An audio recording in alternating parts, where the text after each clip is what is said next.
Class 5 subject Bengali. অনুচ্ছেদ রচনা cricket. পৃথিবীর জনপ্রিয় খেলাগুলির মধ্যে ক্রিকেট হলো অন্যতম। রাজার খেলা ক্রিকেট। ক্রিকেট হলো ব্যাট বলের লড়াই। পৃথিবীর অনেক দেশে এখন ক্রিকেট খেলা হয়। প্রথম ক্রিকেট খেলা শুরু হয়েছিল ইংল্যান্ডে। ক্রিকেট খেলার জন্য বড়সড় মাঠের প্রয়োজন হয়। ক্রিকেট খেলা হয় দু দলে। প্রতি দলে 11 জন করে খেলোয়াড় থাকে। মাঠের মধ্যে লম্বা পিচ থাকে, সেখানে ব্যাট বলের লড়াই চলে। পিচের লম্বা দিকে দুপ্রান্তে 3 কাঠির স্ট্যাম্প থাকে।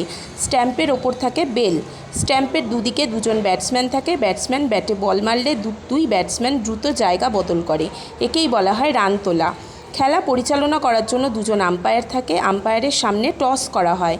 টসে যে দল জেতে তারা সাধারণত ব্যাট ধরে আর বিপরীত দল বল করে। মাঠের চারিদিকে চিহ্নিত সীমানা ছাড়িয়ে বল ব্যাটসম্যানের ব্যাটে লেগে বাইরে গেলে বাউন্ডারি হয়। যদি উঁচু সীমানার বাইরে যায় তবে হয় ওভার বাউন্ডারি। একদিনের খেলাকে ওয়ানডে ক্রিকেট বলা হয়। আজকাল ক্রিকেট খেলার জনপ্রিয়তা খুব বেশি। ক্রিকেট খেলায় খুব দরকার হয় ধৈর্য, ক্ষিপ্রতা ও মনোযোগ।